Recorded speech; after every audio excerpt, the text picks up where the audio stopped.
Okay, you're good to go. Good to go? Mm-hmm. Okay. Well, good morning, everybody, and thank you for joining us this morning. I appreciate your time and interest in Cura, and I'd like to go through the website a little bit with you, and then how we're presenting it using both Cura products and Marion's products, pushing forward. We've actually come up with a way to work with the doctor to show the doctor how we can greatly increase his monthly revenue. We're averaging about 18 to 27% increases across the country, and what we're going to do today is give you a little bit of understanding and training in that, and then we'll go into it more detail next week and in the coming weeks. So a little bit about Cura, and I'll spend a little bit of time with you on it today. Cura was designed, and let me open up one more website. Hold on one second. This is a website you can look at and use at any point. It's called KuraMD.com. We set it up for information for people. I want to talk a little bit real quick about Kevin Ham. Kevin Ham is our founder and chief executive officer, CEO. Kevin's original goal with Cura was to help the independent doctor stay independent. And what we've really been able to do with Cura is gone in and restructure a medical practice. I know many of you watched the show. I use the analogy of Kitchen Nightmares, where Gordon Ramsay goes into a failing restaurant, sits down and analyzes what they do, and then basically goes in and restructures the restaurant and revamps the restaurant and greatly increases the income and turns the restaurant from from the red back to the black. Well, we can do the same thing now using both Marion's products and our product to greatly accomplish this, and I will show you how. The Cura website is a full operating telemedicine website. We have kiosks that I'll show you today that you can sell. They can be a booth. They can be a portable kiosk that can be rolled around in an office or a clinical or long-term care facility. And we even have a portable, I'll call it a briefcase telemedicine kiosk that can be sold to like ambulances, doctors to the stars, doctors in remote locations in rural areas can take these kits because they're set up on a satellite phone. So I'll show you that. Basically, a patient would come into Cura, and they can start, if they need to see a doctor, they can search by keyword, they can search by specialty, they can search by condition, they can search by procedure, or they can search by their age, their gender. Very important whether or not they've traveled in and out of the U.S. for the doctor. Okay, and then by symptom, and from they can type in my tummy aches. They can type in fever. They can type in the word cancer if they feel if that's an issue for them. Excuse me, let me put it over here. What am I doing wrong? Hold on. Cancer, and then they can pick the different type of cancer they may have, and they can put it in, or they can just search and hit search. This search will search by their local area that they've signed into. They'll come up with a doctor's profile similar to these doctors below. I'll show you Dr. Siddiqui's. Now, it's very important for you to understand that these are your doctors, and the more information that we have on their profile, the better chance they have of being selected. The better chance they have of being selected, the better chance you have of earning revenue, because you get paid on a per doctor visit. Our average doctors currently are averaging between 80 to 100 telemedicine visits a month. When you look at that, that's no more than 4 or 5 telemedicine visits on a daily basis, which is not hard for a doctor to do. He can actually even squeeze it in his normal schedule. He doesn't have to do it before or after hours. So the average doctor, like we do tell our reps across the country and yours, the average doctor does between 20 to 25 visits a week, or 80 to 100 a month, excuse me. As you can see with Dr. Siddiqui, he specializes in infectious disease and internal medicine. Okay, he's joined groups. One of the advantages of a doctor joining Cura is we've set up a doctor's network, very similar to LinkedIn for those of you who are on LinkedIn, But it's for providers only. Only doctors can join Cura, and use our system. Now it can be a nurse physician, physician's assistant, or a nurse practitioner can join. They can have access to the profiles. They can have access to the networks. They can join the groups. As you can see here, Dr. Siddiqui's in 3 different groups here that he networks in, so he can get additional referrals. Okay, we actually track the referrals for the doctor.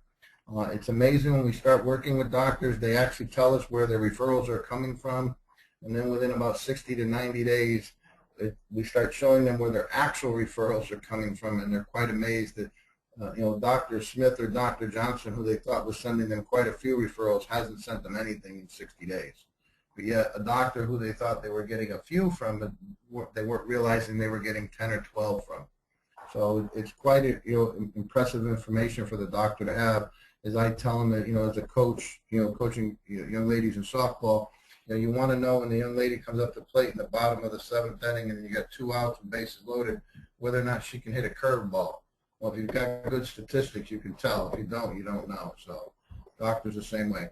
In this case, Dr. Savicki has gone the extra step and put his CV out here for his patients to read, and potential patients. We highly stress this. Patients are really getting into the internet and researching it. So we provide the patient with as much information as the doctor will supply. We also have the doctor put his location, his phone, fax, his telemedicine, his own website. In here where you see the yellow, this means Dr. Siddiqui is a telemedicine doctor. It would be red if he was not. We have 3 levels. A doctor can get a free profile, so it doesn't cost them anything to join Cura. If they don't, they just want to have a profile out there. They have very limited access, but they do have some access to the website.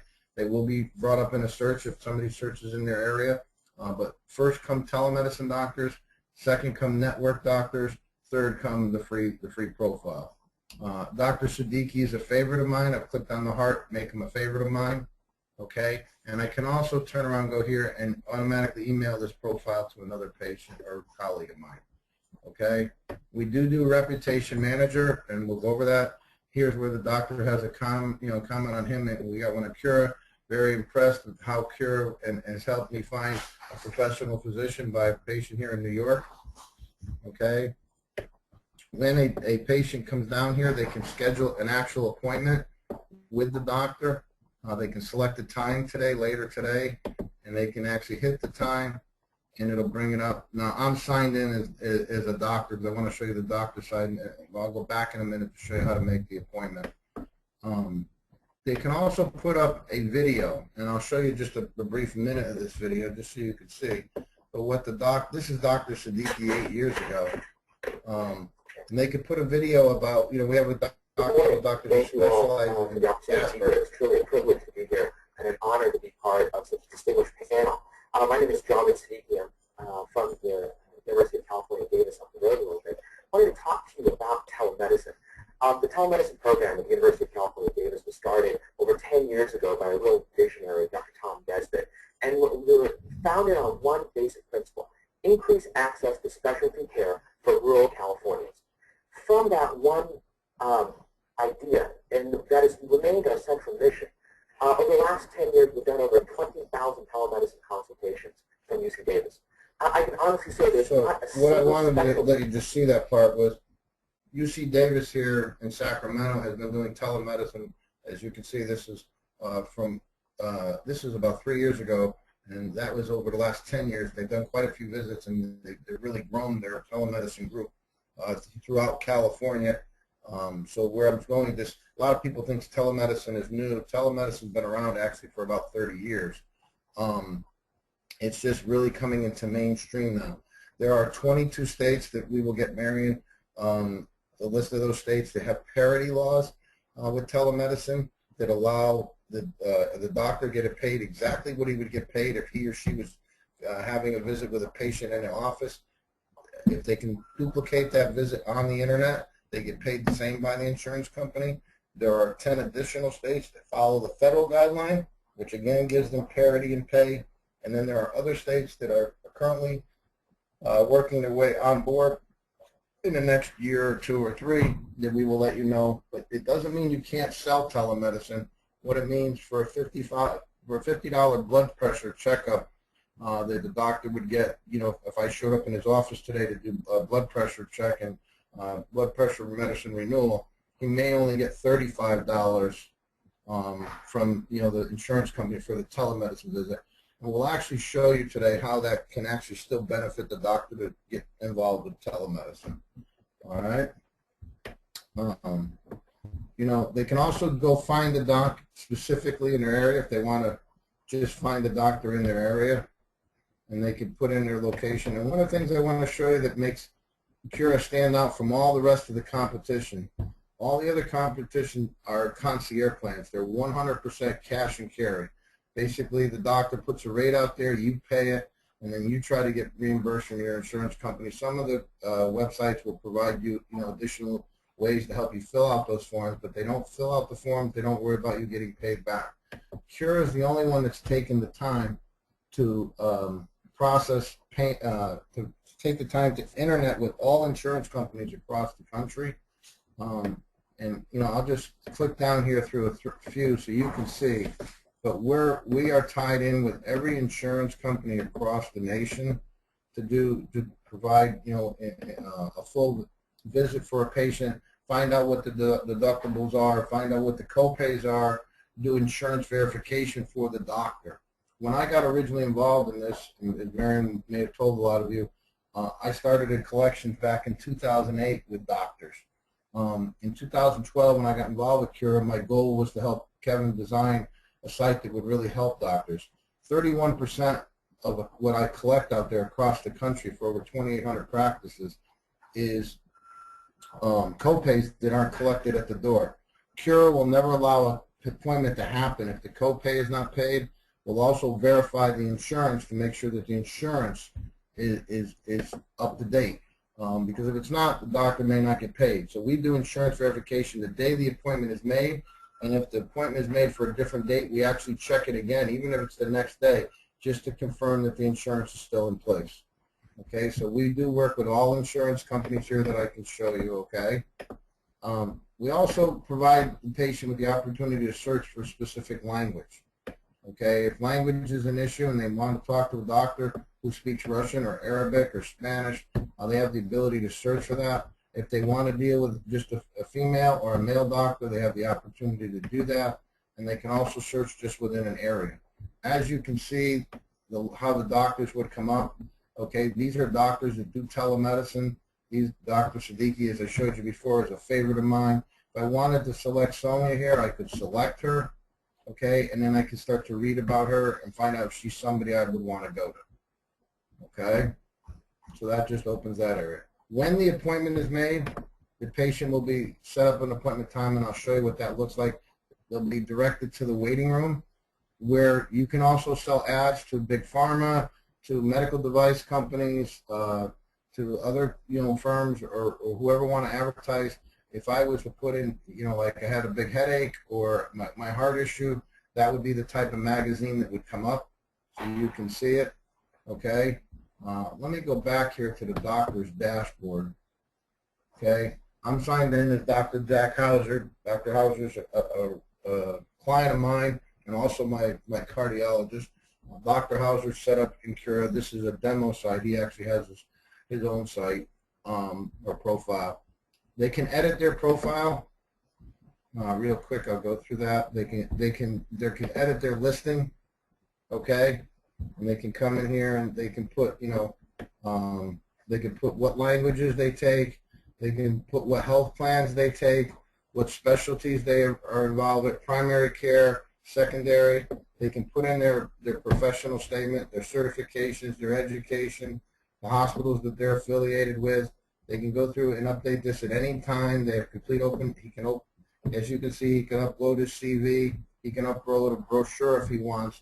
We make the profile as detailed as possible. What we definitely have seen is that the profiles that are more detailed, those doctors are getting more visits and more traffic. Okay? We have reviews for the doctor can see. We have events. If the doctor wants to schedule an event, he can actually hold a simulcast or a webinar himself with other colleagues. In the simulcast, he can actually open up to patients. We had a doctor recently specializing in Asperger's who did a simulcast on our site for about 700 people. We believe about 500 were actually patients, and about 200 were other providers. They can also post articles that may reflect some of their new services or procedures. Now, the appointment is the major section that they would use, and as you can see, the doctor can accept appointments. He has pending appointments. Okay, as you can see, I'm an awful sick person. I've had angina, headaches, severe backache, heart pain. This is a mock site, as I said to you, that we would set you up with. You can actually do the presentation once we train you how to do this. But we'll actually do them for you right now if you need the visits, the demos done. So we show the doctor how the appointment. When it's a pending visit, the doctor can go in and decide to check the visit. Right now, all I can do is deny it because it's passed. But in here would be an approval section. The doctor could actually approve the appointment and then send me an email. Okay. The doctor also has credits that he can hand out. We give the doctor credits because one of our goals is to run a major campaign across the country to sign new doctors. So we're giving doctor credits to give a patient to go home and try a telemedicine visit. So we can work with your doctor to issue them credits. They're at no cost to them. They can, a patient walks in today, they have a follow-up visit coming next week, and they can offer the chance to show the patient how to use the visit. Now, the patient does have to go in and fill out a profile. It's at no cost to the patient, but they do have to fill out their profile. Then they get to try the site. And then if they like it, our hope for you is they'll continue to use it, which will build your telemedicine network. The doctor can also build his own network of doctors. Here you can select, as you can see, Dr. Hauser on the mock site is with Chad Thomas, and he's also with Dr. Siddiqui. We just show how they can build a network. By building this network, this is how we track their referrals when they come in, just one of the ways, okay? And then there's payment options. The doctor can actually see his pay history, who's using him, who's not using him. So we provide the doctor with a pretty detailed setup, okay? There are also frequently asked questions for the doctor that the doctor can go back and get some quick answers. There's 24/7 customer service for the doctors. The most important part is when they're on the internet and they're conducting a visit, we need to have video-to-video connection. Otherwise, the insurance company does not have to pay. So we make it available for the doctor to call in right away in case they have a need for any issues that are happening. On the educational forum, again, the doctor can come in here and schedule a time, and he can post the type of event he's going to hold. We usually try to get them to put it out at least 4 to 6 weeks earlier ahead of schedule, so we can get the notices out to other colleagues and see if they're interested. Again, if they're going to do a simulcast, we go into a little bit larger of a major campaign for marketing. Actually, in the doctor's lounge, this is where they would do consultations or small discussions if they want. As you can see here, they're reviewing an MRI. The doctor here has 5 colleagues on. So 6 doctors talking at one time, working together on a consultation on this patient based on an MRI, excuse me. And you can see upcoming discussions, men's health, women's health, nutrition. Doctors can post these, and other physicians can just join. They can pick which team they want to be part of. What I'm going to do real quick for you is I'm going to sign out and sign in as a patient. I just wanted to show you the patient side. When I find a doctor, I'll show you how we would do that.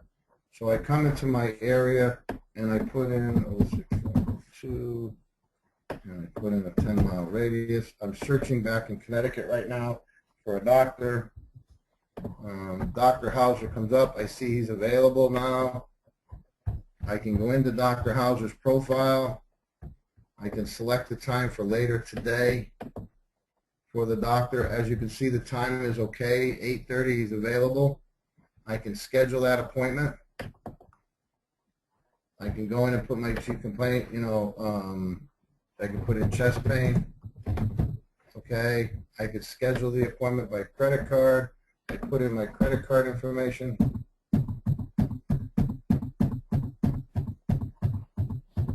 And I put in my date of expiration. I put in my security code. I hit pay by credit card. It processes my payment. Okay, it shows me I'm all set. All right, and then I can close. And I can go actually into the waiting room now. And this is where I would wait for my visit. What I want to show you real quick is that I can sign back in as Dr. Hauser so you can see what it would look like. And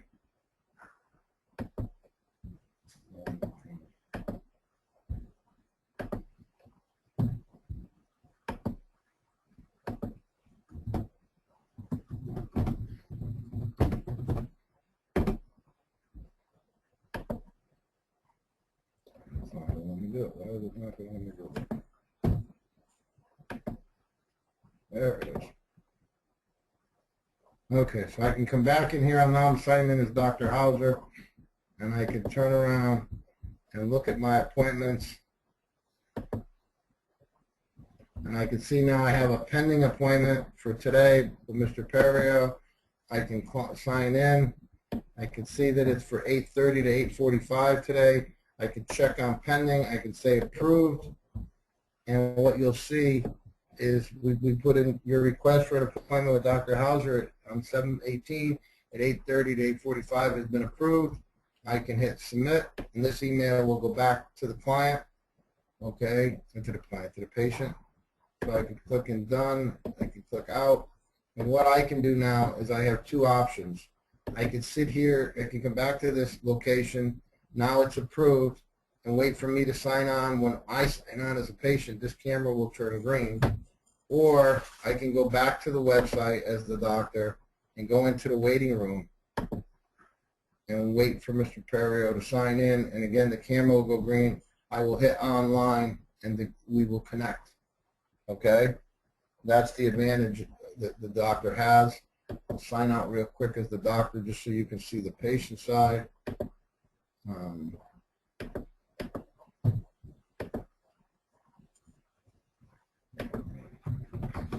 You're going to do this to me again, huh?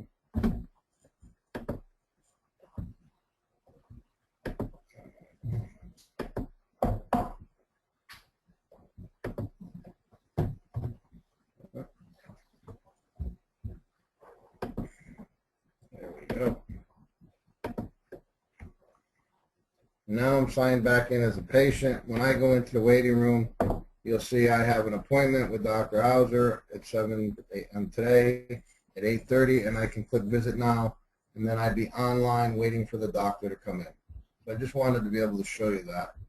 Okay?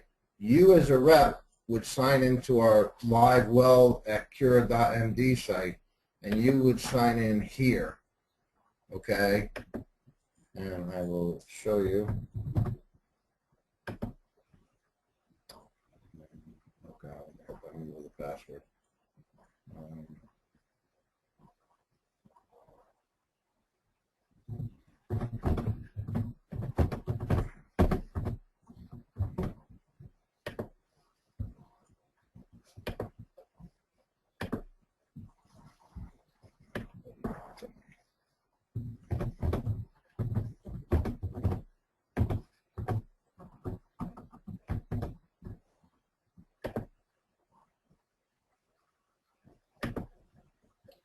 Okay, it's going to make a liar out of me today.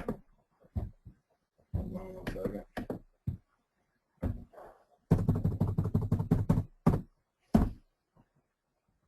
There we go.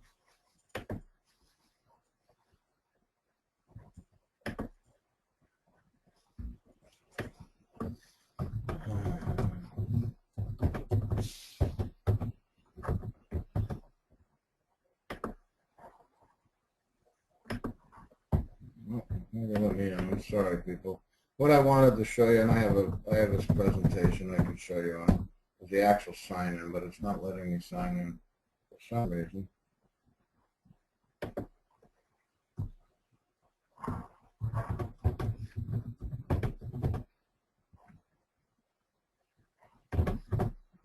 one more time. Nope. I'll show you the live presentation. I mean the webinar. We will send you a presentation that looks like this. And we'll get it over to Marion. And we'll go through the training on the presentation. What we do is we start with the doctor, and we basically say to the doctor, you know, the internet has changed the world, and healthcare is no exception, Doc. 95% of Americans are using the internet to search healthcare information and professionals. 1 in 3 doctors have, 1 in 3 see a doctor for what they find. Do you have an internet strategy? So this is the first tie-in question we use with them. Basically trying to see if they're, you know, what their internet strategy, do they have a website? Are they booking appointments off their website? Just to get a little better understanding of where they're at. We'll go more into this in training. The second question that we get into, Tom, healthcare is currently showing a clear decrease in revenue by encounter. We show them that the reimbursement is down, you know, by 30%, while overhead is still climbing. Increasing patient volume alone cannot outpace patient. In 2006, when that was a big portion of time when the encounters were starting to get decreased in dollar range, doctors started increasing their patient cycling. They went from 4 patients an hour to 5 to 6. Some are up as high as 8 or 9, pushing the patients in. Well, when you're seeing 8 patients in an hour, you're basically spending about 5 minutes with a patient in between filling out paperwork and so forth. So what we basically have shown that you really can't increase, you know, any more. You can't really increase any more patient cycling. Okay, so we asked them what is their strategy to adapt, and this is a big question because what you're asking them is, have they done any research? What are they doing to you know, help their practice basically get back to where they were? As you saw Dr. Hauser's profile before, I was in Dr. Hauser's profile office last October when he was planning out his 2014 calendar, and he basically said to me if he did a groundhog year where he did the same number of visits, same number of procedures, saw the same exact patients each day for, you know, a duplicate that year, he was losing $1.1 million. Okay, so he needed to figure out a way to recover $1 million from 2014, and we were able to help him show some of those areas. Telemedicine's here to stay. The revised laws and regulations opened the doors.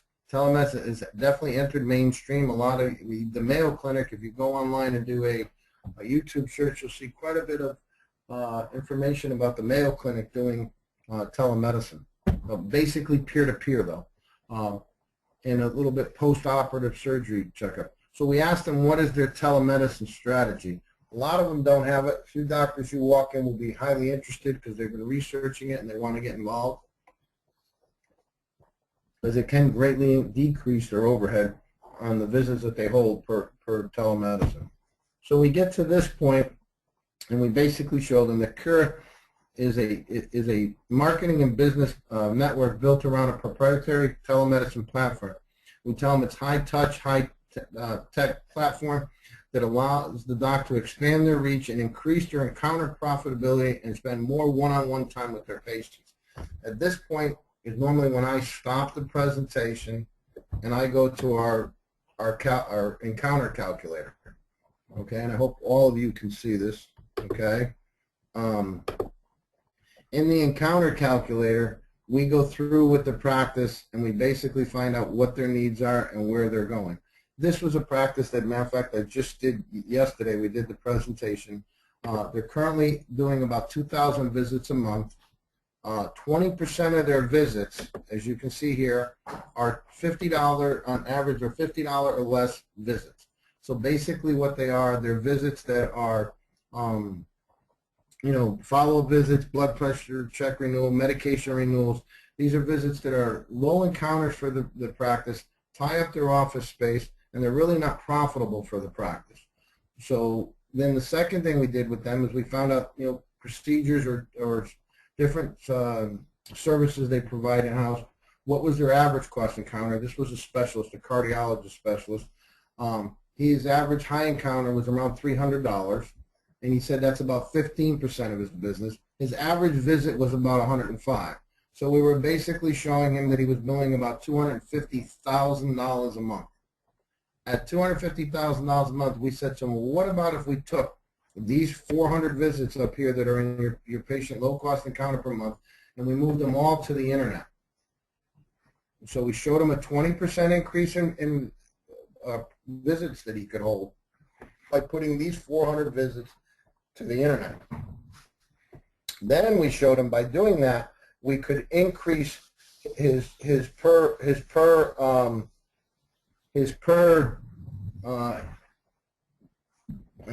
can increase his encounter revenues by taking over the space that we opened up in his brick and mortar facility, and we could increase it by generating higher revenue for those 400 visits that he's currently holding right now in his office, but only making $50 a visit.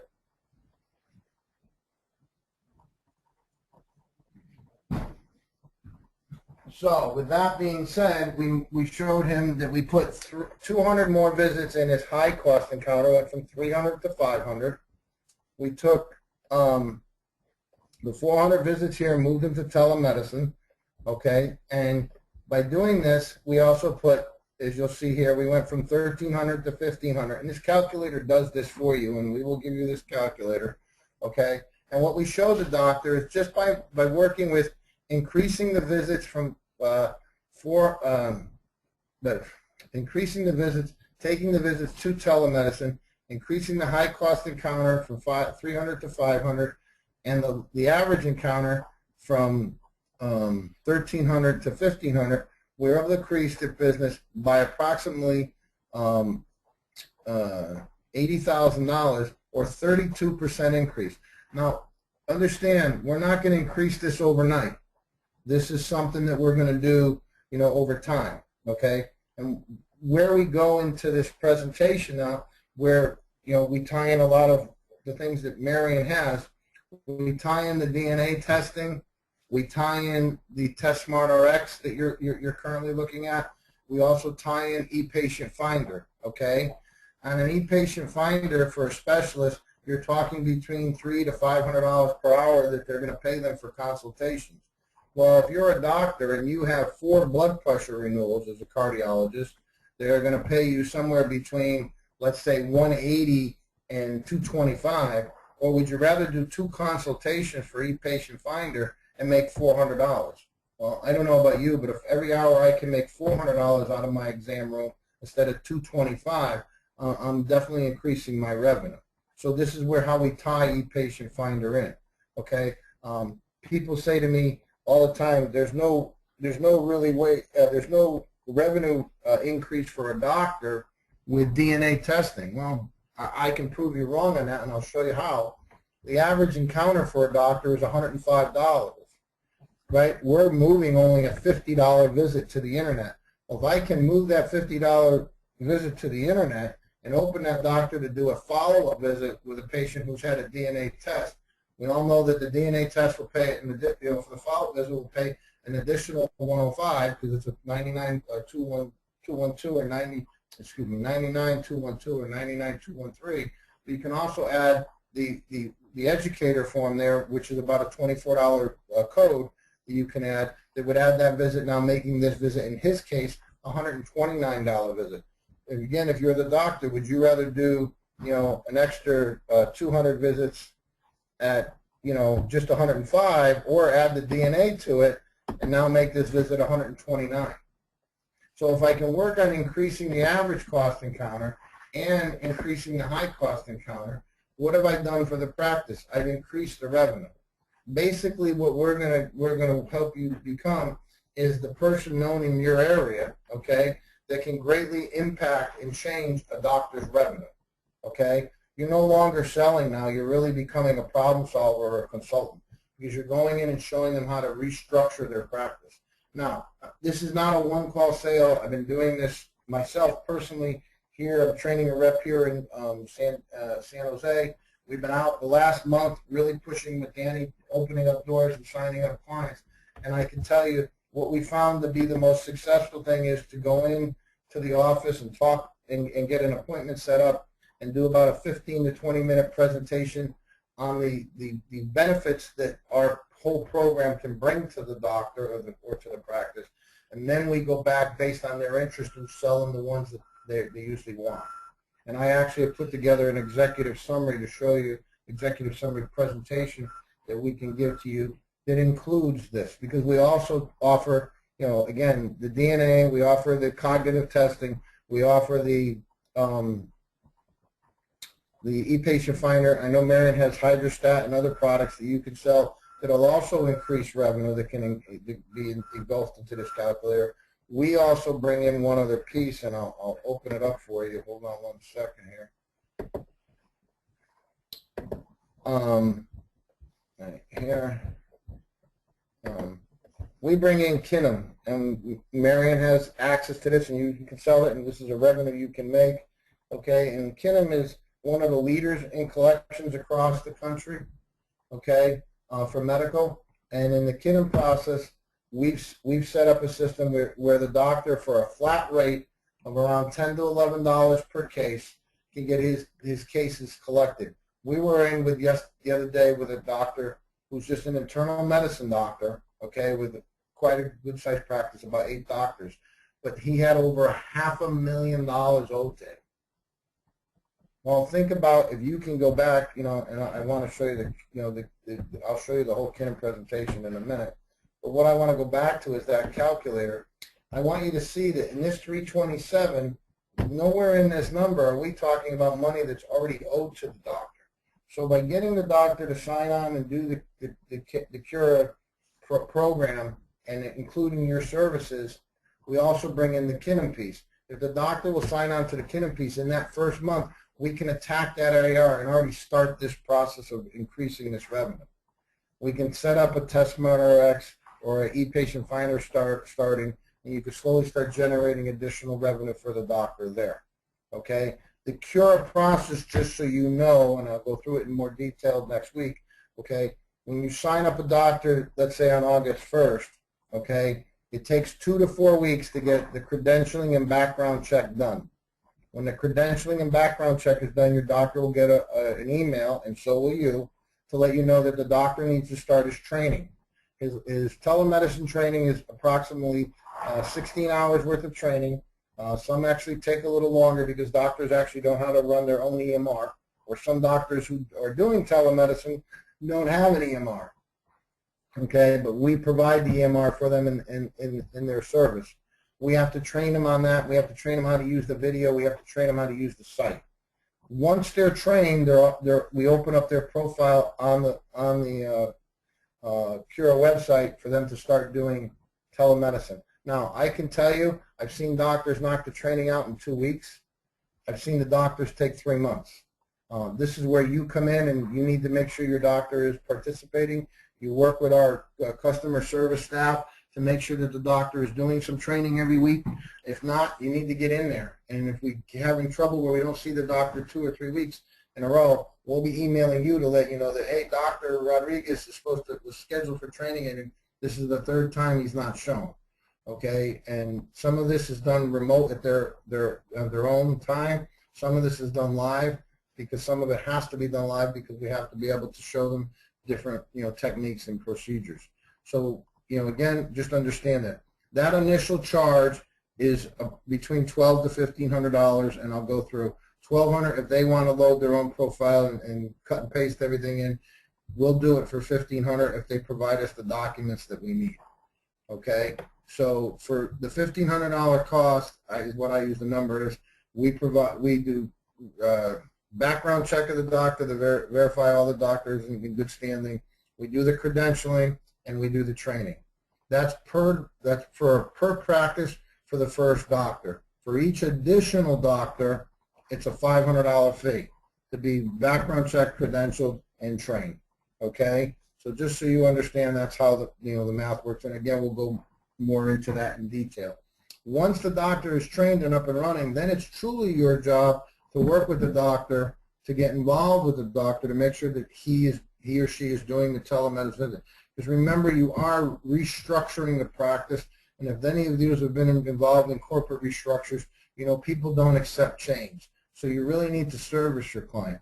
The beauty of the program that you'll see, you don't need 100 doctors to be very successful in telemedicine and make a lot of money. What you truly need is about 20 to 30 doctors doing 100 visits or more a month to be successful. And again, 100 visits a month is around 4 or 5 visits a day. I have one doctor who on Saturday, he's a big baseball and college football fan. He has 2 big screens set up in his TV. He splits them up. He's T-bowing it, and he's also got his computer in front of him, and he makes himself available all day for telemedicine on Saturday. And what he does is T-bow the games he wants when he takes a call, and he turns around and he takes a call, and then he goes back and he says, I very seldom have to watch commercials anymore. And he ends up doing about 5 to 8 visits just on a Saturday. He's picking up around average of about 8 to 10 new patients a month. So he's adding to his practice, he's adding value, and he's doing all this from the recliner in his great room. So it definitely can help a practice grow. All right. Let me do one more thing for you. Let me go back to this. Hold on. I want to show you a little bit about KuraMed just real quick on the collection piece. Again, it's a flat fee. Most people don't know this, but when a patient bill is not paid in the first 90 days, the sad part is if the patient bill is 90 days old and the doctor hasn't received payment, there's only a 74% chance of collecting it. For doctors who wait 180 days before they put it into collection, there's less than 28%. For the doctors who decide to wait a year before they actually, and a lot of them do, okay, less than a 5% chance of collecting it. So this is something you can sell whether you sell Cura or not. You can sell the collection piece. We do provide letters. The beauty of this is, remember, we charge them a flat fee of $10 to $11. So if the doctor's owed $100 or $10,000, if we collect this, the doctor keeps the entire amount. Difference compared to our competitors who would take somewhere between a third to half of that money. So if it's a $500 bill, they could be taking, a third or up to as much as $250. Where with us, with KuraMed, they'd only pay around $10 to $11. Okay. It also is done diplomatically. We send them a thank you letter when they're paid in full. Again, the whole idea is the doctor spent a long time building a clientele. They don't want to lose that clientele. So what we help them do is make sure that the patient feels comfortable to come back to the door. And by doing that, by sending the thank you letter, patient realizes that the doctor's not upset and the bill is paid and they can go back there for additional service with the doctor they've been working with for 10, 15, 20 years. Okay? We also do provide what we call what you and I all know as collections, the hardcore collections, where our collectors and our paralegals are out there calling these patients and trying to get them to pay. If it doesn't happen, we can also sue if the doctor requests. These are all steps that the doctor has control of. The doctor can start or stop this process at any time. Okay? So with that being said, that's pretty much the Cura piece. One thing I will show you real quick on the Cura piece is, bear with me 1 second here. Here we go. I told you I would show you the onboarding piece, and I do want to show you that real quick, just so you understand. A doctor would go into here and click on sign in. This would come, oops, excuse me, I jumped a little bit too far. You would sign in, the doctor's name and set up a password. Okay, so you would sign in as physician. Up would come these 2 services. And then basically this is where I say the doctor can select the full service or the self-service. He does self-service. It's $1,200 a month. He does, $1,200 one-time fee or $1,500 for a one-time fee. There is a $135 a month for unlimited access to Cura. The doctor can hold as many medicine visits as they want, whether they're free ones they're handing out or patients coming in. Okay, and then they would go through this section here, and you would put in the doctor's email, first name, last name, their NPI number, their street address, their city, their state, their zip code, the practice number. In this section here, you will find your name. And you would click on your name. That gives you credit for that account. So we know how to track that so we can pay Marion for that account that is in your name. okay, and then the doctor would put in you would put in the doctor's credit card information here, or if they're going to use an ACH, there's a separate form, and you would place the order, okay? And here's the credit card information installed, and now you would select the group, the groups that the doctor may want to be part of in listing. So I just wanted to take a little bit of time to show you that piece, and hopefully, give you a little bit better understanding of the site. Maren, I guess, I'm pretty much, that's the just the broad executive overview of it. We can start training on, next week. I know you've got a couple days set up. I just wanted to give everybody a taste of it. And is there any questions I can answer, or any concerns or anything that I can answer?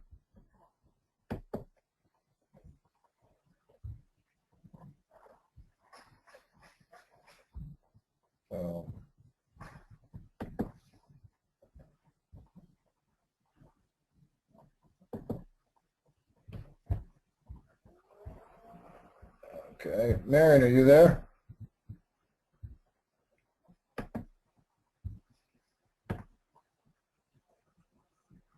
Okay.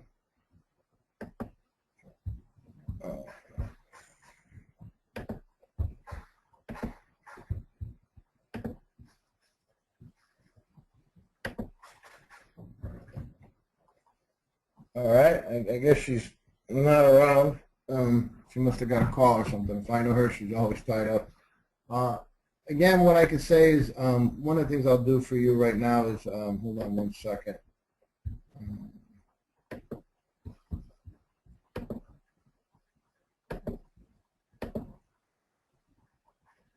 So you have my information, so in case you want to get a hold of me or you have additional questions or want stuff. My name is, not going to come up. Okay. My name is Brian Perio. I can be, okay. I'm just putting my stuff up on the screen for them. They want to email me or ask any questions. So, no, good. I'll be all right.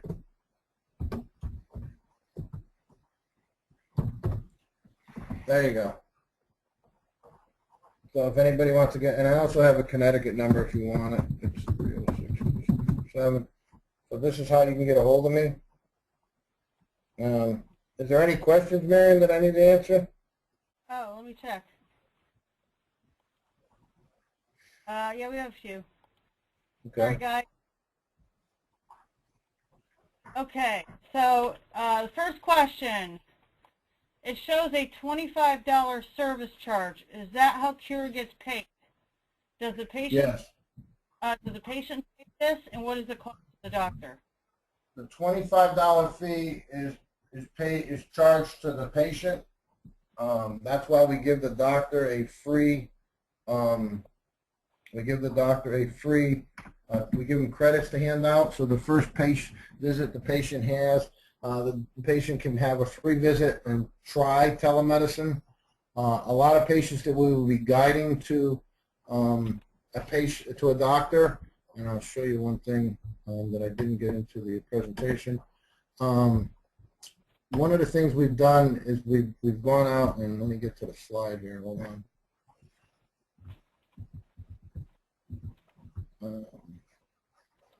One of the things we've gone out in increasing the, and you look here at the SEO, we've developed relationships with many different medical websites. One of them is wellness.com, that over 130,000 patients a day are visiting. And again, remember, a third of those patients will be looking for and be setting appointments with doctors. These patients are patients that are already part of Cura. They know that they need to pay a $25 access fee or service fee for that appointment.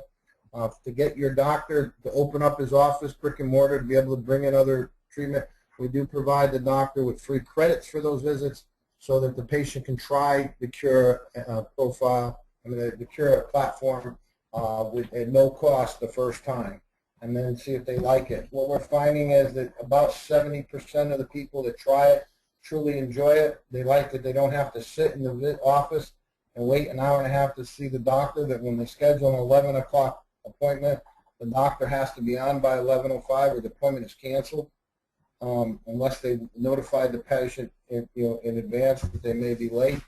And then the patient has the option to either reschedule or accept that time to wait and then, be that. But most of the doctors we're finding are working very due diligent with us about being on time for those visits. But yes, the patient pays the $25 fee. We don't touch any of the doctor's revenue.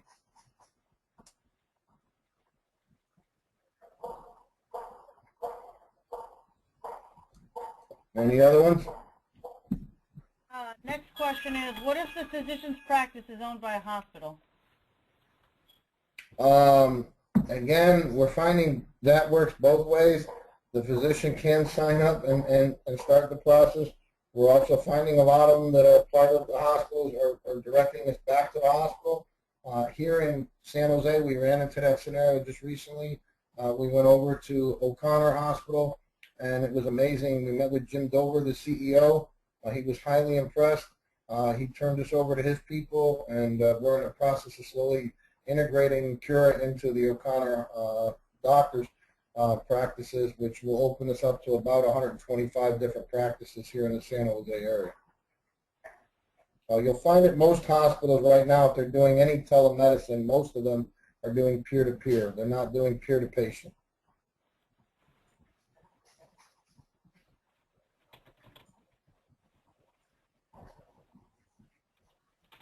So I hope that helps, that answer. I believe so. The next one is, are we going to get training manuals? Manuals? I don't have an actual training manual. I can put one together if we need to. Basically, the training, I do have, we have scripts that we use. I probably should have talked about that. If any of you are doing cold calling or going doctor to doctor, we think we've designed a pretty unique two-step way to get an appointment, and we're actually getting the young ladies off the front desk and getting to go get the doctor. We know a lot of you have doctor relations, so you can get directly to the doctor. For those of you that really want to increase your business, we walk into a practice now, and we walk up to the front desk, and we ask for the practice manager, and if she's not available, we say to the young lady, well, hi, we're with KuraMed. The MD really opens up an eye. And we say to them, our company has patients that are looking for new doctors. We wonder if your practice is accepting new patients. And the young lady will say, yes, well, we would like to set up an appointment to meet with your practice manager and doctors to show them our platform and our network and see if they qualify to be part of our network. And if they do, we can start bringing new patients here within a matter of 60 to 90 days. And it's amazing, about 4 out of 10 are getting up and going to either get the practice manager or the doctor to talk to us. Or asking us to sit because the doctor wants to meet with us. So it's been an eye-opener for myself.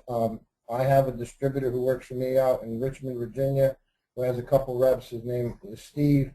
Steve has been blown away by the amount of doors that this program is opening. And he says it's basically rejuvenated him about going out and getting more doctors and more medical practices.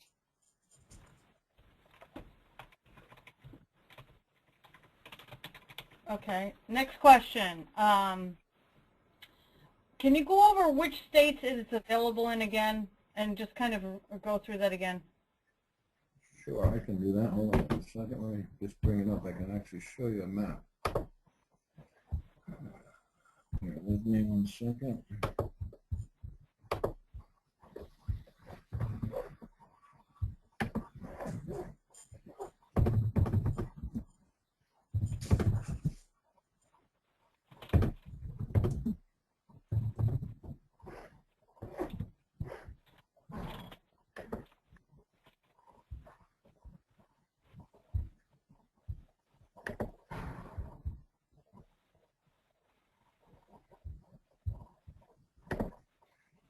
Okay, the states in red are the ones where there are no parity. The states in blue are where there are parity. The states in yellow are where there are proposed legislation, and they are following the federal guidelines. Okay, so I mean, I can get you this map, Mary, Okay. so they can see So, it. you know, Go I ahead. think, Brian, you know what would be easier is, are there any states that we absolutely cannot do this in today? Because I think that, No, you know, the security, all that stuff, they're no. not going to get yet. I think it's just where are the no-go states, period. Well, I mean, the states that are red are somewhat no-go, but I want to show people something, and I'll go through this real quick, okay, in the calculator. Let's say this was your cardiologist, and you're in Nevada. Nevada is a state that doesn't have any parity laws right now, and legislation is just starting to be drawn up for telemedicine. We were recently in South Carolina, which is a state that doesn't have parity laws, and we convinced the doctor to do telemedicine. And I want to make the preach to you people, and I'll show you real quick what I'm saying. Okay, this was, let's say this practice that I did yesterday here in San Jose was in South Carolina. I'd say to the doctor, now doc, what I can tell you, and you can research your state, and I can help anybody who wants to research in a state that's in the red. We can tell you what insurance companies on average will pay for this $50 visit. It ranges from 25 to 35 in most states, okay? So they're not going to get the full value. But what I showed the doctor was yesterday, I said, doc, okay, the other day, if we're doing, if we're saying we can increase your business by to $327,000 a month, let's just say these 400 visits you didn't get $1 for, okay? You ended up doing them pro bono. So let's subtract the $20,000, okay, from that revenue generation. We're still at 307, right? Subtract 246,500 on average. Doc, wouldn't you still want a $61,000 a month potential increase? Because 61,000 times 12 is $730,000 increase. So even if you end up doing these for free, which he won't, people, he'll get some type of reimbursement for it. It may only be half. Okay, all right, but he'll get some type of reimbursement. But even if he did them for free, I'm showing him that if he makes the change, I can increase his revenue by $732,000. Let me tell you, the doctor in South Carolina bought on, because he says, hey, I do free bono work anyways right now. I got, and he opened up to us there. We were quite shocked that he had over $700,000 owed to him. So he said, for me to add another 240, but pick up another 60,000, pick up another 730,000 on plus 500. And I said to him, yeah, okay. So what the doctor saw was, even though he may only get 8,000 of this, so if you add another 8,000 to it, right? He's at 740,000. He's still increasing his practice. So let me go back to those states. You know, here the states that are in red, those are the ones that are in question. So if you're in Indiana or you're in New Jersey, okay, or excuse me, it was North Carolina, it wasn't South Carolina. If you're in, you know, this is Alabama, excuse me. Those are states that don't currently have, you know, parity laws. But again, the doctor's going to get reimbursed something, okay? So when you do the calculator, you'll know that in the state, and you can say, doc, now this $50 visit, you may only get $20 or $25 for. But look what I can do by increasing these two areas. So pretty much we can sell in any state. If you really want to put, you know, for people out there, you know, where's the easiest sell? Well, the easiest sell is definitely the states in blue or these two in gray, okay? Those are the easier states. Now, Florida is a very easy state to do telemedicine, and it's going on left and right down there. Okay, there's two of our competitors are down there, but they're doing it pretty much cash and carry. They're not accepting the insurance. They're not accepting Medicare. They're not accepting, you know, any type of you know, program. We accept everything. The Medicare. The only issue with Medicare, just so people know, is Medicare currently is only reimbursing for telemedicine visits that are considered performed in rural areas.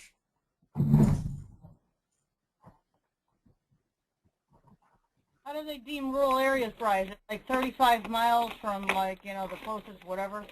I think it's 40 miles from the you know, a normal from their doctor. If they live California has quite a few areas where people are over 40 miles from their doctor. So I can get you the breakdown of that. But in 2015, that's supposedly going away. So we're less than 6 months away from that not being an issue. Currently, the beauty of telemedicine is with the federal employees. In 2014, the law was changed. A federal employee can be seen by a doctor in any state, and his insurance will cover it. No matter that he lives in Maine and he goes sees a doctor in Arizona. Supposedly, and we're tracking this very closely, Medicare is adopting that same law. So where now Dr. Hauser in Connecticut could treat a patient in San Antonio, Texas over the internet and get reimbursed full value for it because it's a federal or Medicare employee, hopefully in 2015.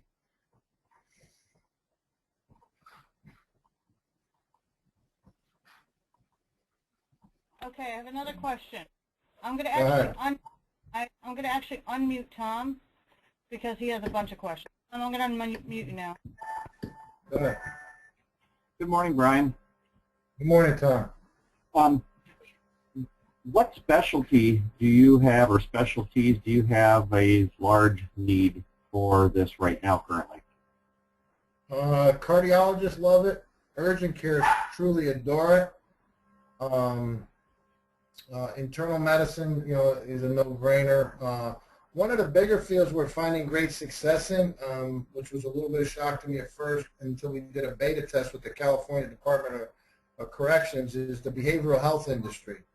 It's really become a really, strong component there.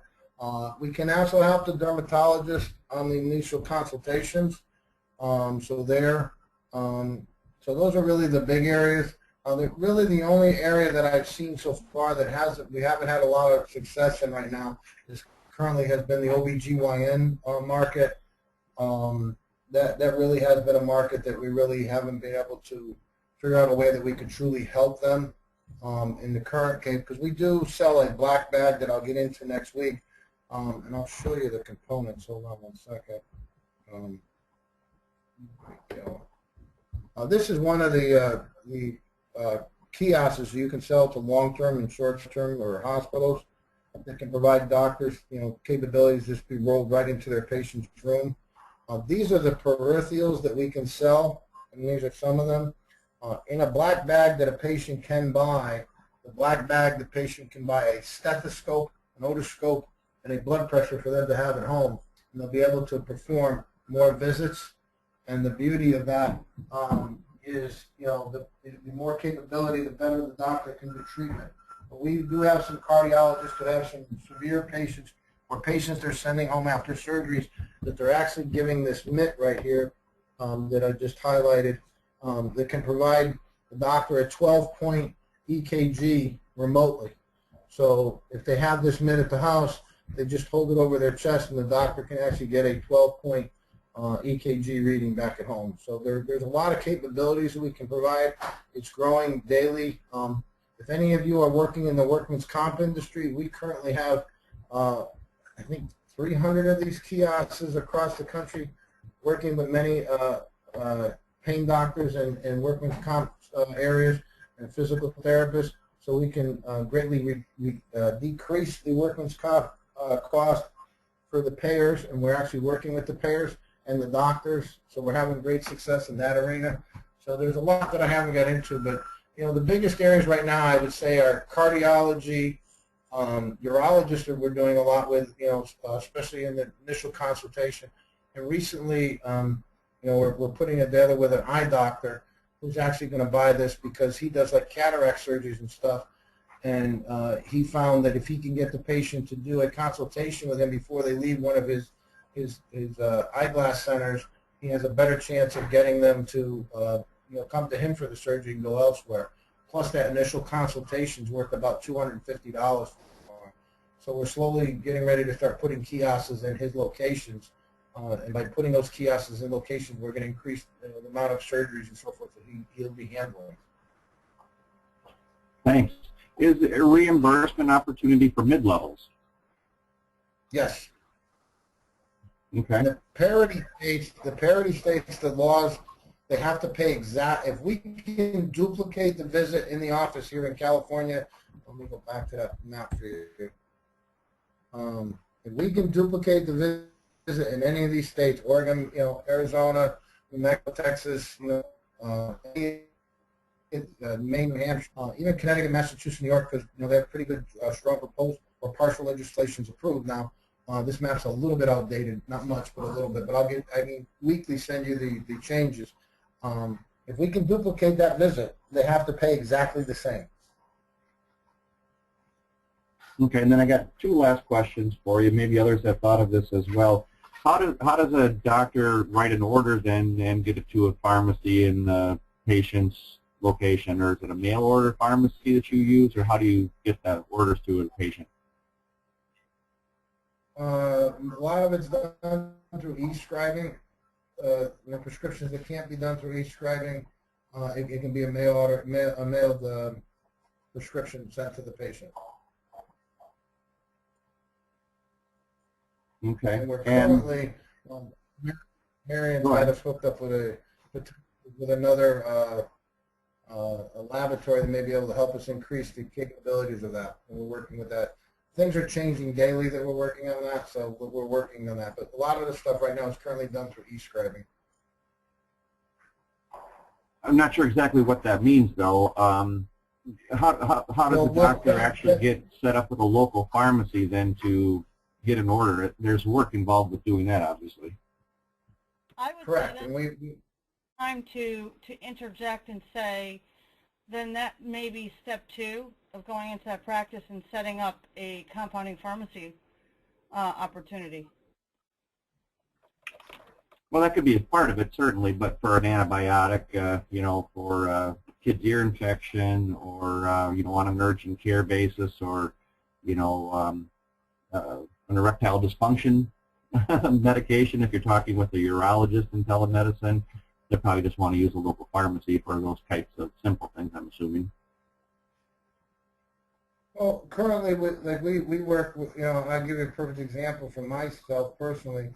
I work, my Dr. Hauser, you saw the profile as my cardiologist, and I've only gone home back to Connecticut for a total of about 72 hours in the last 12 months. And I'm on blood pressure medicine and I need to do renewals. When I'm in my office in Roseville, California, Sacramento area, we have a full kiosk there, and I'm able to sign in with Doc, and he can hear my heartbeat. He can, I have an otoscope, stethoscope. We even have that med there. I can do an EKG. So I have a little bit. The Doc just calls, he scribes my medicine or calls my medicine into the hospital from into Walmart from Connecticut here into San Jose, California. We're set up. The doctors are doing that on a daily basis. We're working with them. We're working. A lot of them are currently set up through their own practice management system with their e-scribing, whether they're using Athena or NextGen or Epic or whatever. And what we do is, we can connect to any. We can connect to any EMR through our system because we have a Helix server. So we can connect through that and translate that information. But a lot of the doctors want to use their own EMR, their own system, so we iframe it in. So depending on the doctor, we can help them in many ways. But the prescriptions are getting sent. I mean, one of the areas we're working right now, matter of fact, I've got to go in there in 2 weeks for my first major presentation with eBay. eBay and Google here have locations with over 1,000 employees, and they're looking at our kiosk booth and putting it in their lunchrooms. And the beauty there is the patient can come in, have the appointment, and we can then e-scribe the prescription right to the local pharmacy, whether it's Walgreens, Walmart, whatever, and the patient at lunch can go out and do that. So those are just some of the things we're working on and doing.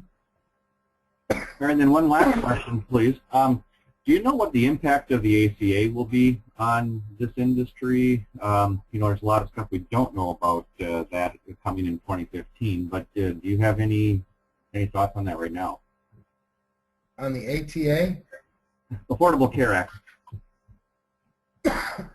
Excuse me. We believe, let me open up one thing. We have a slide in a different presentation. Hold on, let me see if I can bring it up for you. We believe that, Obamacare is definitely suited to help us. And I want to show you that. Hold on. Let's see here. Now I can get you guys this. This is an old presentation we used to use.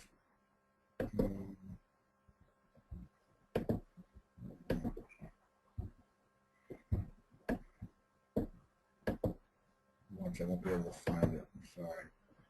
The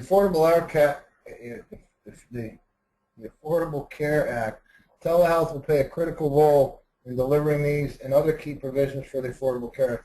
The key trend, and this is where we came back, the National Health Insurance Reform legislation contains several advances in the health area, but beyond that, telehealth will improve the efficiency by overtaking the system, increasing the consistency and the high quality of care. We truly believe that because of the shortage of doctors is why we're seeing, now that federal employees can be seen by a doctor in any state, and they're going the same thing with Medicare. One of the things we've also done to help in that area is we're currently working with, we're trying the program out here to work with the state of California for Med-Cal and other patients through the Affordable Care Act, is trying to work out a program to where we can lessen the cost of telemedicine and provide a flat fee for some doctors who want to be able to treat patients through telemedicine that may be in rural areas and can't afford to make the drive into their location. So those are some of the areas we're working on. The Affordable Care Act is something we're really working day to day with, and Diane back in our office, she's our VP of marketing. She's working very hard with Kevin, our CEO, and Doug, our CTO, and trying to develop the system, and Don, even our operation manager, on how to work even better with the Affordable Care Act. But I can tell you it's a moving target, and it's not an easy thing we've been working with, but we've had some success recently in the past. One last thing I do want to show you is eventually we hope to be able to perform a telemedicine visit on their phone, and this cue card reader will actually carry the patient's information.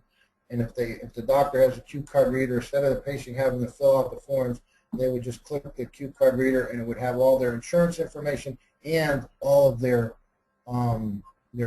financial information that they want to release to a doctor for payment for their appointment. So, but again, back to the Affordable Care Act, we're working with it, Tom. We've got a lot of things going with it. We do accept, a lot of the different states who have, like California has their own program out here. We do accept their insurance and do process the payment.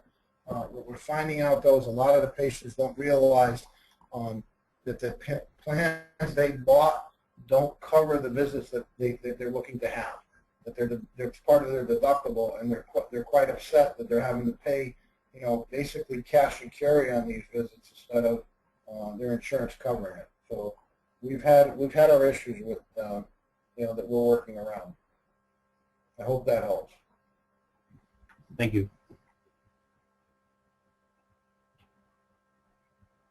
Okay, next question.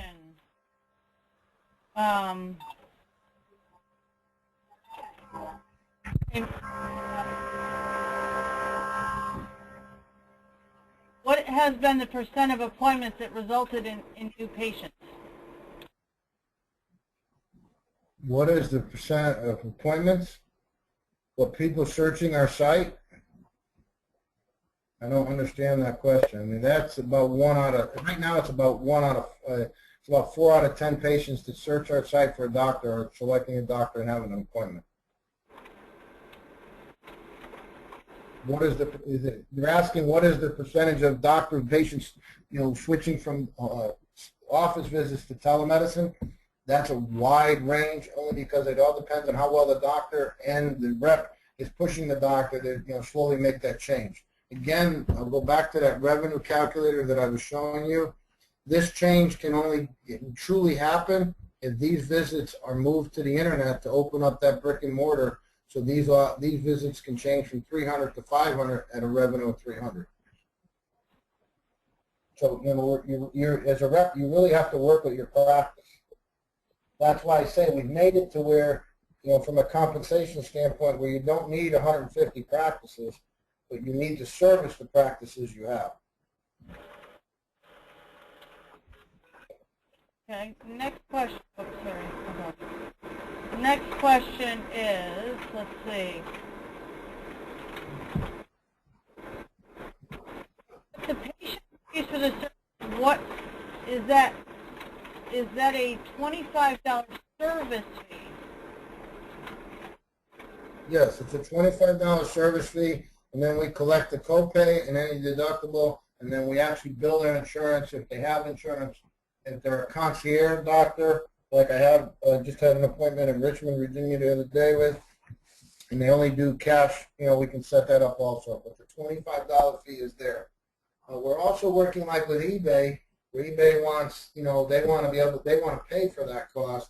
So we're working on like a gym membership. We're saying each employee will pay X per month, and then for a family they pay X, and that will be it. And to give you an idea, in that case, it's around $10 a patient per month, because you want those type of plans just where you can go sell to large employers, because 80% of that employee base will never use our site.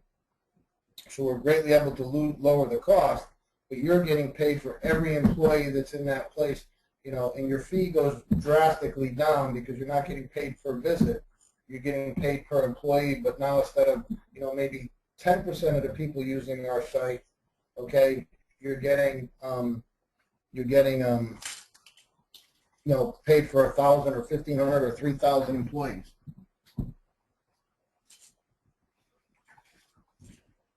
Okay, so our next question. Yep. In the parity laws in place again? Parity laws what? The parity laws. Which states have them? I can send them. I can even send them the legislation, Marion, on the parity laws, and I can show here. I'll show you real quick. Here's a matrix that I can send them, and I can send this to you. You can get them to it. It'll actually show them how each state is, where each state currently is in their approval charts.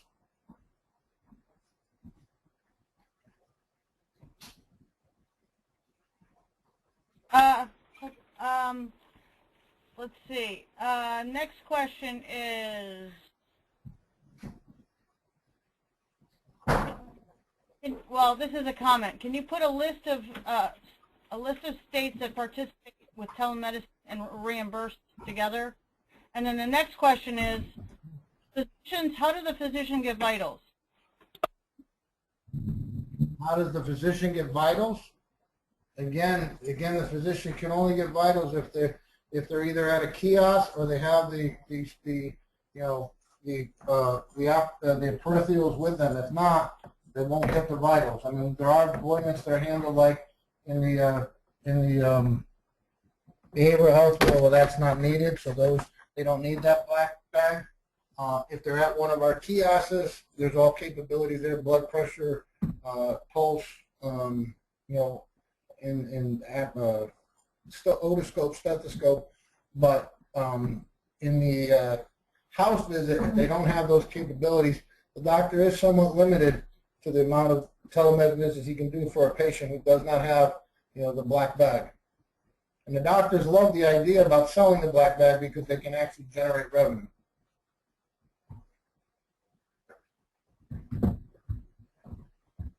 Yeah. Okay, so the next question is, how will that free up time to do other higher costs? He still has to take the time to do the online visit and spend the time. Am I missing something here?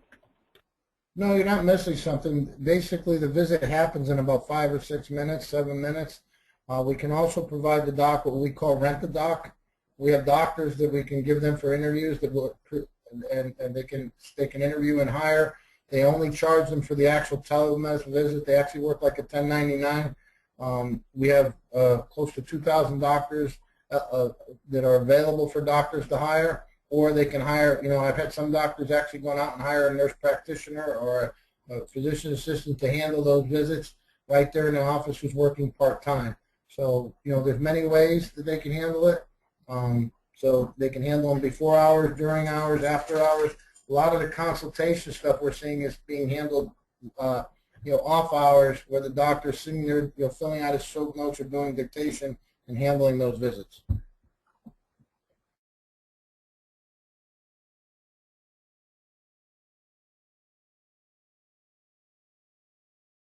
Okay, one last, or a couple more questions.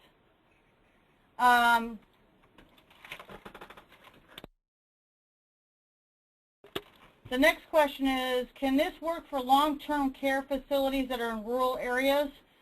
Let's say the medical director is 40 miles from the site.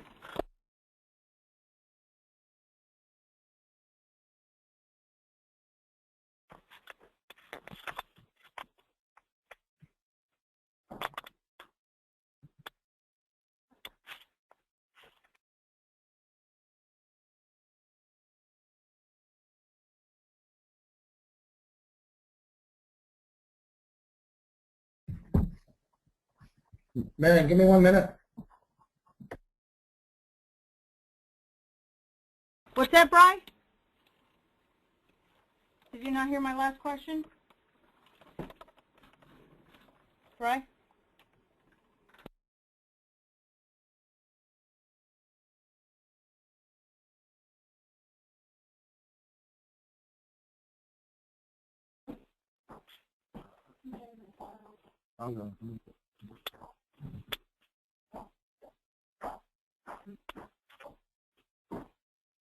Hello?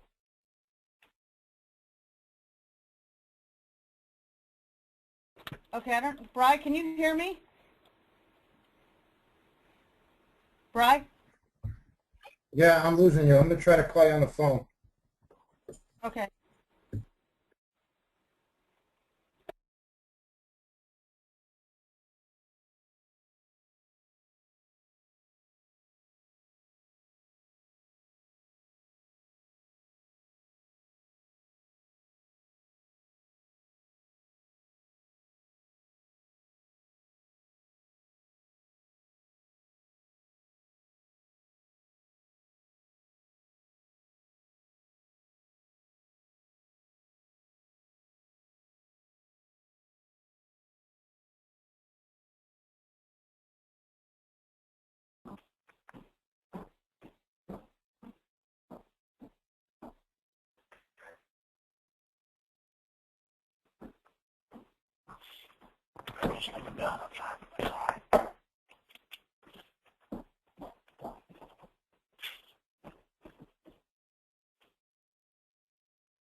You there, Mary? Hello? Hold on 1 sec. Go ahead, Bri. Okay, I'm back. Sorry. Can you hear me?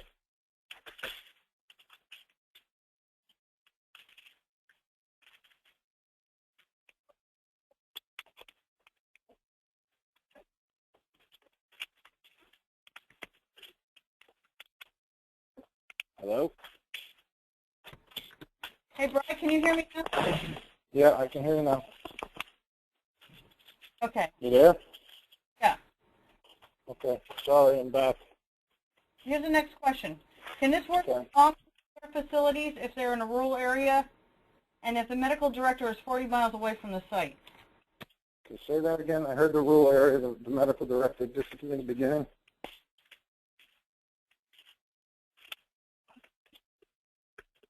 Yeah, so what I said was, can this work for long-term care facilities that are in a rural area, Yep.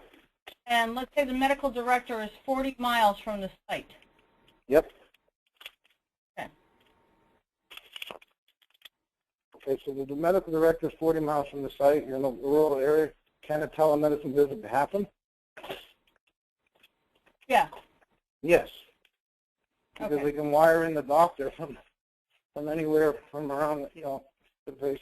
I mean, I have a doctor who's currently in Indiana, in a state where there's no parity, and he's doing this remotely. He's actually put 2 kiosks in a long-term healthcare facility that he works with, one in each location, where he has currently about 60 patients in each location.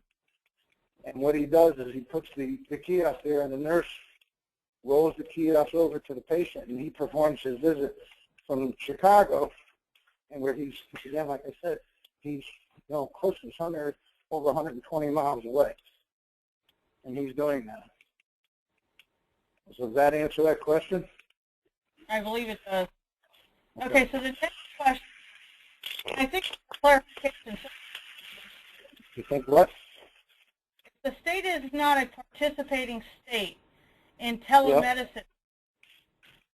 Is there a type of trial program that's available, or can the doctor charge cash pay for the test and still it's legal to do it, and not just it's just not reimbursed? That's a is it can the doctor charge a cash price? Well, let me start. So let me ask you a question. So number one, as far as telemedicine is concerned, yep. Is it legal to do it in a cash transaction basis only, or does it find? I'm sorry. Hold on. Can you hear me? Yep. Okay.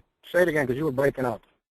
Okay. So in telemedicine, let's say that there's a doctor's office that wants to offer concierge medicine. Yep, okay. No problem.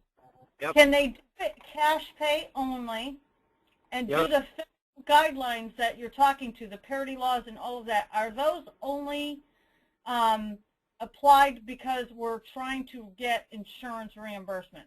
Exactly. Any state where the doctor is doing cash and carry concierge plan, the parity laws go right out the window. The parity laws are strictly for insurance reimbursement. Okay? The only state, and again, let me correct that. There are a few weird states, and I'll give you Texas as one, and that the legislation is in to change that. The current laws in Texas require that a telemedicine patient, a telemedicine patient be seen by the doctor first, consult before they'll actually pay for it. But again, that's insurance related. Okay, so if it's a cash and carry, again, the visit can happen. So the visit can happen, doesn't make a difference. But I'm just giving you some of the weird laws that are out there. Okay. Right. Did that answer your question? Like we have a doctor practice that we just signed up on Tuesday, Marion. It has 18 locations throughout the country, and 6 of their locations are in states that don't have parity. But it's basically a doctor to the rich and famous, and they're all cash and carry. They're not worried about insurance companies, so we didn't have to worry at all about the parity laws. Telemedicine is legal in the U.S. That's the bottom line. Okay, so to clarify for everyone, so a doctor could simply add it as a value-added service in his practice for convenience for, let's say, in some of these little bit more affluent areas where maybe it's an executive who doesn't have the time to come to the office all the time. That's a great example of it. Exactly. In a state, let's say, like, and this, I'm not going down laws or parity states or anything like that, but just using a demographic for now, like, say, Florida, where you have a high population of Medicare patients or fixed income or whatever, then we're going to want to make sure that we have all the right laws that apply, that there are patients that their service can be billed, and that they can afford the $25 service fee. Correct? Exactly. Right? Okay. Does exactly. that clarify? Well, again, what we, doctors always say to me when I walk in, well, what about if my patients don't want to pay the $25 fee? and I say, Doc, this isn't for your whole, you have 20,000 patients, 5,000 patients. We're not saying all 5,000 are going to do it. We're saying 10, 20% are going to do it, and we can, by doing that, we can open up that area. Again, what you just brought up is a perfect example. I don't know about you people, but I don't want to sit in a doctor's office an hour and a half with a bunch of 6 people just to get my blood pressure medicine renewed. Okay, I'd rather just call in and do my visit via internet. Not that I know I do have to go in there every so often, but I don't have to go in there every time. So I'll pay the $25 visit. Like the parent, who has 3 kids, okay, and decides that they're going to do, they're going to buy the black bag. So at 2 o'clock in the morning when little Betsy's sick, they don't have to wake up Johnny and David and John, and put them all in the car to take the child to the doctor, where they don't have to get their parents out of bed at 2 in the morning and bring them over, okay, to be able to do that. So those are, we know it's not for everybody, but again, that's where, where we went after the large employer, where we're going with a flat rate of $10 a month, and that employee gets unlimited use of our site, okay, and in a lot of cases, the employer is picking up a portion of that because it's lowering their cost. So, we're having great success.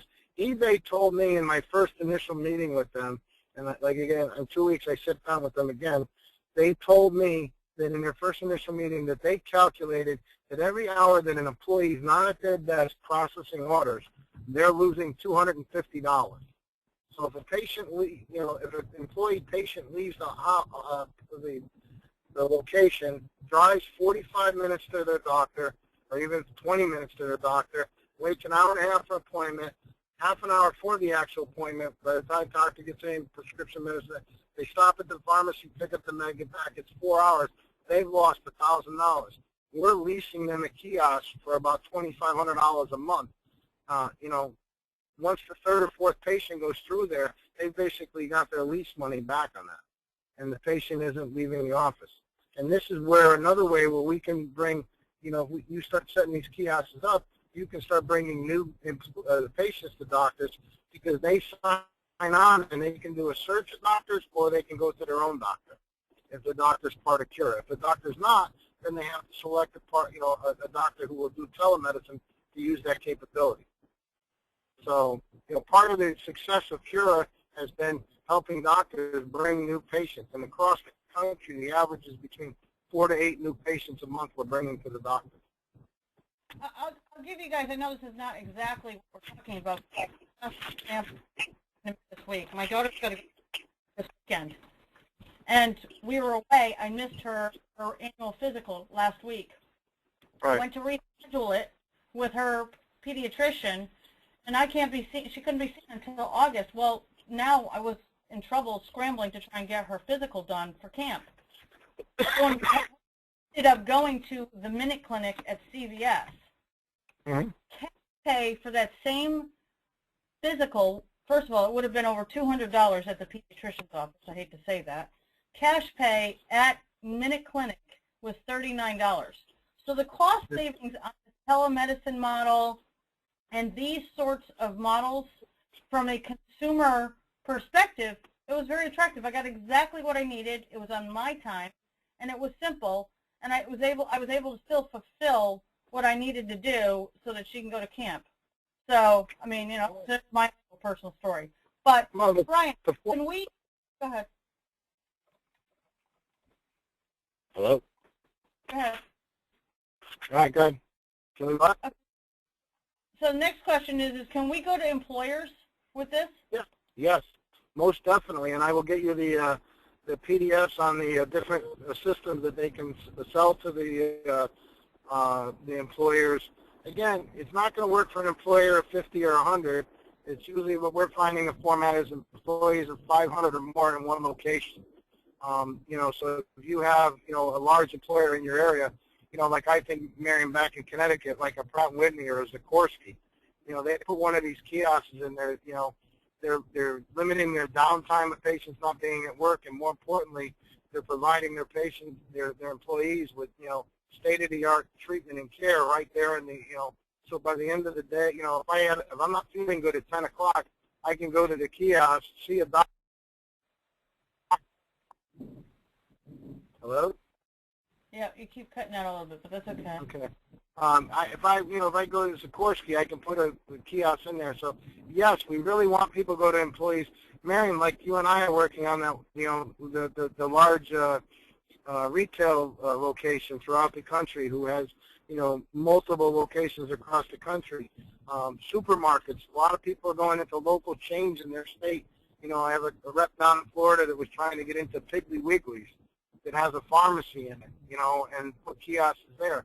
You just talked about CVS with the Minute Clinic. Well, we can put a 24-hour Minute Clinic in any pharmacy area, whether it's in a supermarket or just a pharmacy, whether it's a Rite Aid or Walgreens, a CVS. We could, you know, any, you know, local. I know like Beacon is one down in, you know, in New England, you know, that somebody could go after. So there's many applications. As I keep telling my reps, you know, let the sky be the limit. Don't limit the possibilities. There's many ways that we can really grow this and sell this throughout the country. Okay, awesome. Now, let's see. How about going to insurance companies? Oh, they'll only let you go to your chosen primary care physician. Well, it would be the same chosen primary care physician, wouldn't it? I mean, it's just off-site. Correct. The insurance companies aren't the problem, and I want to, you know, really stress that. The insurance companies are on board with this. They really are on board with this because, you know, it's providing, you know, state-of-the-art treatment for their patients. And, you know, it's a typical argument with the doctor and the insurance company. Whose patients are they really? The doctors and the insurance company. Well, if you talk to the insurance company, they tell you the doctor gets to see their patients. If you talk to the doctor, they're their patients, just they accept those insurance plans. So, but I can tell you the insurance companies are also a market you can work, because some insurance companies, like the one we did a beta test with in New York, they brought 450,000 patients to us. So, you know, if you've got a local insurance company in your area that's, you know, insuring a lot of small business and employers, you know, you can go after them. You know, the bigger ones, you know, we're already currently, you know, trying to market them also. But I mean, you know, anybody can market. You know, we've opened the field to, you know, let us know where you're working. We work together with you, and any way we can help you and support you, we're here. Okay, perfect. Let's see. Does patient's computer video hardware system get tested prior to first use visit so it's not wasted at the time of first use? Yes. When the patient signs up for their profile, there's a format or program that they run through to make sure that they have the capability to do it.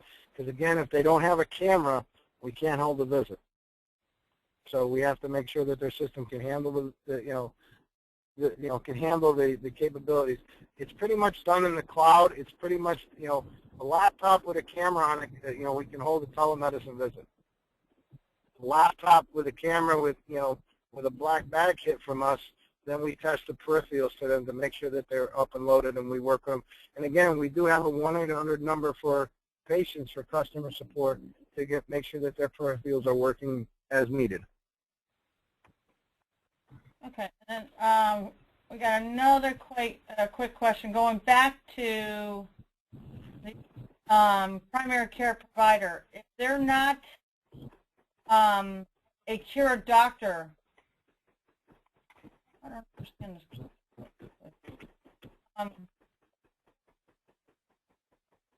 If your primary care provider is not part of Cura, well, they do a telemedicine visit anyway. Yeah, if they're not part of Cura, they can't hold a telemedicine visit. Yeah. They have to be part of it. Okay. And then what is the doctor's legal responsibility for dictation and notes? What is the doctor's legal responsibility for? Dictation and chart notes. Chart notes?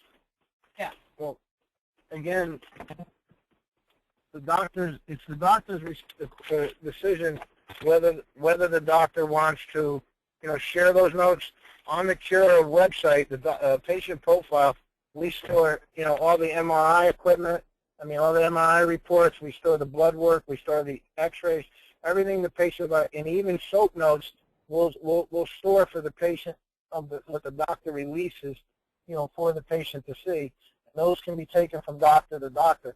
It's up to the doctor. There is no legal requirement that they have to share those notes with the patient, but, we basically tell the doctor we're trying to build a format for the patients to where the patients have their complete medical records stored on Cura. One of the things I will tell you that when you talk to your doctors about Cura, and we do put the notice to their patients, we do store their information, and we do allow them to move it in and out of Cura if they want. If they move it out of Cura to Microsoft Health Vault, I do remind them that Cura is a 100% HIPAA-compliant environment, and their information is stored and saved. If they do remove it to Microsoft Health Vault is not a HIPAA-compliant environment, and we let them know that for legal reasons that they're moving it on their own, and we're not part of this move, and we're not responsible for any information that is lost or leaked, basically. So I hope that answers that question. I think it did. I hope. We're going to go through in training next week, Marion, in the next 2 weeks, whatever. We're going to go through, the actual visit and some of the actual protocol that the doctor needs to understand. I'll go through that in greater detail. There's a lot that, again, that training, a lot of doctors at first, or more so the reps, say to me, wow, the doctor's got to pay $1,200, $1,500 to sign up for Cura. I want you to realize that's a complete legal background, records, IRS, everything. That's a complete credentialing that we're doing and training for $1,500. If any of you have ever done credentialing, you cannot get credentialing done for $1,500. So we're doing credentialing, background check, and training for $1,500.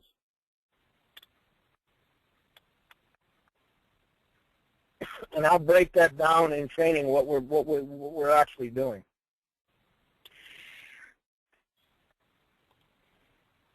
Okay. If a doctor wants to use their own EMR, is there a cost to interface Cura with their EMR platform? No, there's not a cost. Well, I shouldn't say that. Currently, no, there's not a cost because most of them are well known. Recently, we had a problem with one person who was using an EMR. I don't know if it was homegrown or whatever, but the interface was quite challenging because we couldn't iframe it in. So if we can iframe it in, there is no cost. If we have to interface it in, then there's a cost. So if they're using Epic or NextGen or eClinical or Athena or any of the other local ones out there, MD Everywhere, Leonardo, Glenwood, they're all iframeable. We can iframe them in, and they can use their own system. And we have one that we're going to be offering, Marion, that you and I talked about, which is the one with the voice recognition. It should be available October 1st. It will really save the doctor's time, so that'll be another one. Because one of the things we are finding out is that less than 40% of the doctors across the country actually are using an EMR.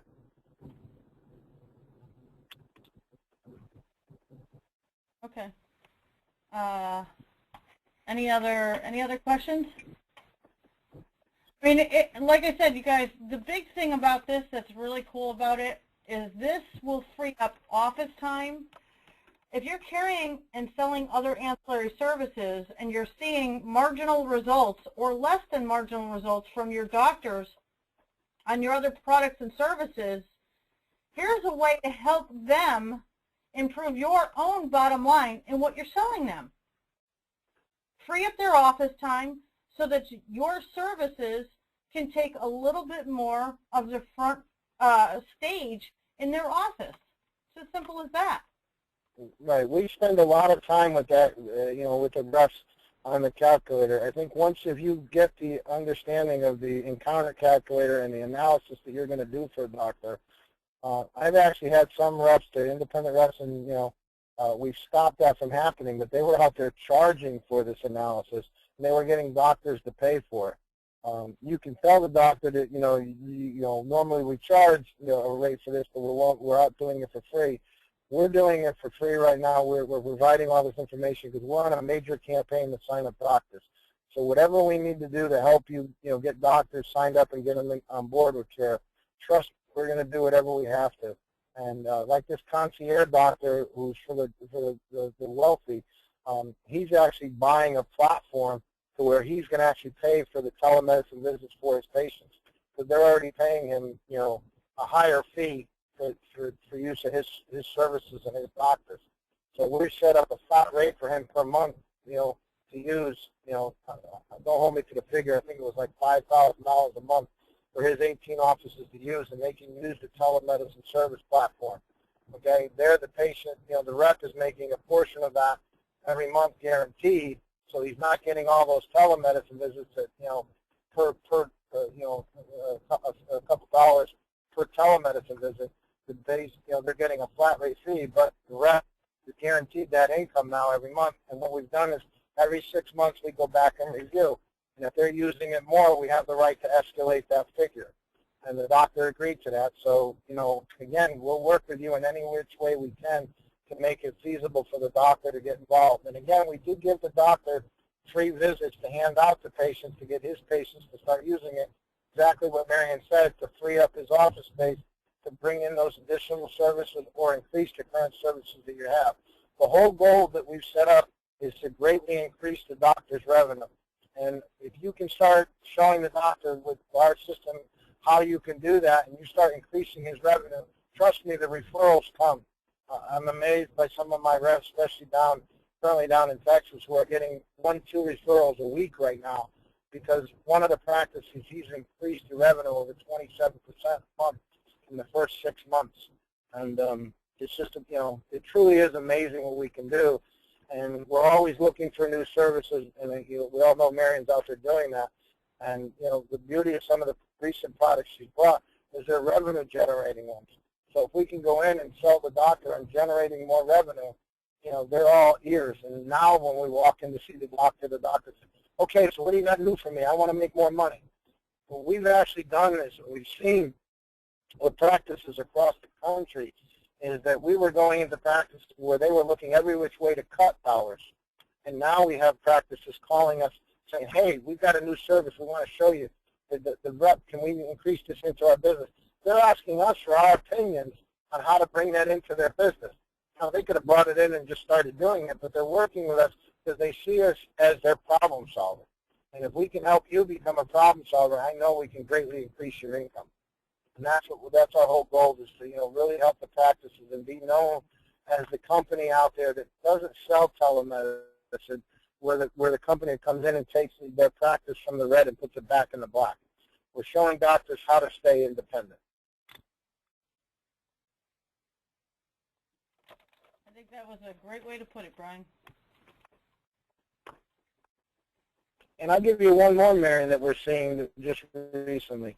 We have doctors from Kaiser who are calling us and asking us if they can be part of Cura on the side. They're doing it on their off hours, needing to potentially build their own practice because their colleagues are bragging to them that instead of selling out to Kaiser or to Sutter or somebody like that locally in California, they've worked with us now, and their business is growing again, which is something for the one practice manager of a large practice out here. It's a cardiologist called Roseau Cardiology. They told us that for the first time in 7 years, their business is growing, not shrinking. So I think that's a great compliment to what we've been able to provide. And those are which services that Marion has and that we provide, that we bring in. And again, if somebody has something else out there, we're always willing to listen. We're always looking to bring in new products. And we have new, you saw Cura 1.0. I can tell you right now, Cura 2.0 is about 70% complete, and will be released probably, if not to be December 1st, definitely by January 1st. 2.0 will be released. And then 3.0, there's things that we're working on for 3.0. So, we're definitely ahead of the curve and working with hospitals and working with doctors to, even take this even to the next level. So.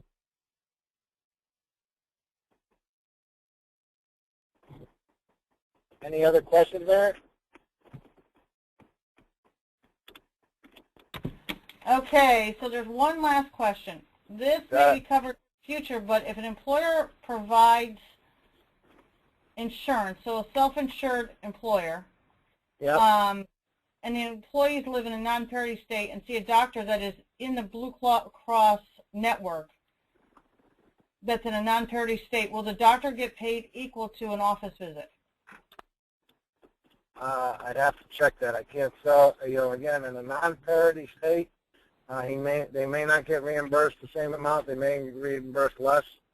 Again, it depends on, this is where we have to do a little work with the reps in those areas to find out what insurance, they're working with the doctors on an average basis, and then basically, we work with some of our large billing clients, large billers that we work with, and medical billers, and we try to find out what the code would pay.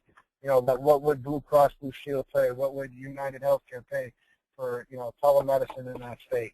I can give you, like in Connecticut, I can tell you right now, in most of the providers, they're paying about 90% of what the doctor would get. In some cases, they're paying 100%. So, I've investigated it very well because of Dr. Hauser. So, it does take a little bit of time in the states that are non-parity. Our initial focus, just so everybody knows, was strictly in the states that have parity. Then we've increased to those states you saw in yellow with this proposed legislation like Florida, where we know telemedicine is growing rapidly.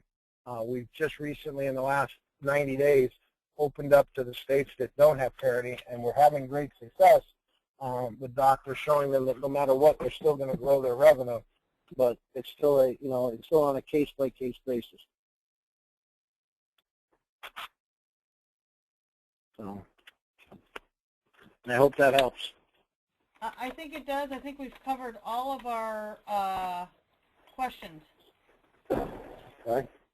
So, all right. Well, I'd like to thank everybody for attending today. We're going to have a follow-up training on this again, and then we'll get you out all of the marketing materials and sign-up forms, etc. Within the next week. And I'll also put them in the cloud server. Brian, do you have anything else you want to close out with? Because I'm going to go ahead and end this. No, again, like I said, I appreciate everyone coming. Make myself available and my staff. I do work with Kim Kirsten and Don Miller. They'll be available for you and work with you on the visits. And if any way we can help, please don't hesitate, Mary. Please feel free to hand out my information if they want to call me or email me. The best way I will tell you right now currently is email or text message me. But if you need to talk, we can set up a time. And again, thank everyone for joining today. And thank you, Mary, for giving us the opportunity.